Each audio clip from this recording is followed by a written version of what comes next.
It was never about killing him in the natural. God was doing something deeper, a heart work. I'm sharing this, family, because God will never help you to build an idol. God will not give you a word that would activate an obsession in you. It is not to say that it is not within the power of God to tell you who your spouse is. But if he does, the fruit is that you will be so unbothered. You would allow things to go in such a natural way. And there would be evidence that this came from the Lord. There will be some form of connection, because you see, family, God honors free will. If we go back to the story of Adam, before God even created Eve, that moment when Adam was naming all the animals, not only was the Lord seeing that, okay, he moves like me, but the Lord was also watching if Adam would find a spouse in the animals, or if he would recognize that none of them is suitable for him. The Lord is watching, because when you read it in your Bible, you would recognize that right after Adam finished naming the animals, the Bible said, and there was no helper found suitable for him. There was no helper found. That every time Adam named the animal, because if Adam named a giraffe Eve, the Lord would say, well, Eve, you gotta wait, because right now Adam is entertained with this giraffe here. So the Lord is watching. Anything that the Lord has his eyes on, you pay attention to. The Lord is watching. What is Adam calling every animal? And it was after that that the Lord created Eve. Now, one of the things the Lord was teaching me in this encounter was the story of Rebecca. And I never saw it this way, that after that I had to study it. Because Abraham, when Abraham was looking for a wife for his son Isaac, he tells his servant, look, you can't find a wife for her in this land. I need you to go back to my hometown and find a wife for my son. The servant goes back, and the servant prays a prayer. He's like, Lord, show that you have favored your servant, and that the person who is supposed to be the wife, that give me this as a sign. That not only, because he was by a well, he said not only would she offer him water, but that she would offer his camels water. This was a sacrifice. And by the way, this is a real sign. You see, sometimes when we are in deception, we're like, God, if you want me to continue in this, let me see 4 white cars today. And God, if this is not of you, then let Oprah just knock on my front door. It is like, clearly, you know what side you're standing on, okay? But this man asked for a real sign, because to water someone's camels, they are extremely thirsty. And then Rebecca shows up. Rebecca is like, hey, you want a drink?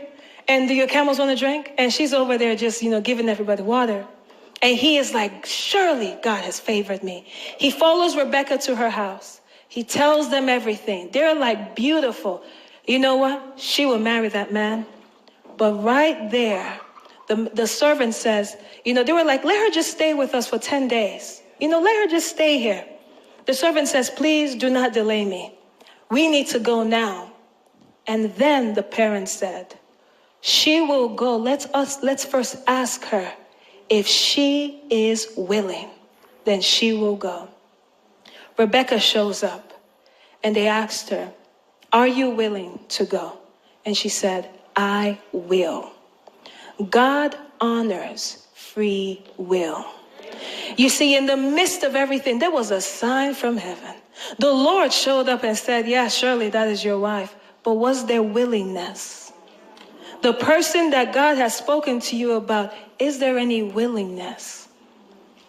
And could it be that an actual sign that is a God thing is that there is willingness? There is connection. You see, for anyone who is praying about their spouse and how to identify them, I encourage you to watch our pastor's message on 5 keys to identifying your soulmate. It is very powerful because there has to be a connection. God does not want to torture you. You have to understand this. God does not want to put you in a place of mental torture. Watching, going on fake pages and stalking the person on Instagram, sending cryptic messages. This is torture. And then we slap the name of God on it. And he's looking and he says, my child, be set free. Don't give in to this ideology any longer. Because you would recognize that the moment you walk away from this delusion, that all of a sudden you will begin to see where there is willingness. You will begin to see the people that have been around you. You will begin to encounter people. Maybe at Trader Joe's, you say hi, they said hi. You know, that is willingness, all right. But family, I'm saying this, and that's why I'm sharing my own story too. Because it's not a thing of judgment. The heart is deceitful above all things. And many times we hear the voice of the enemy and call it the voice of the Lord. But you have to look at, what did this produce? What was the fruit? What did it produce in me? And what did it produce outside of me? Because in me, it showed me that I could be manipulative. It produced a version of me that was lacking integrity.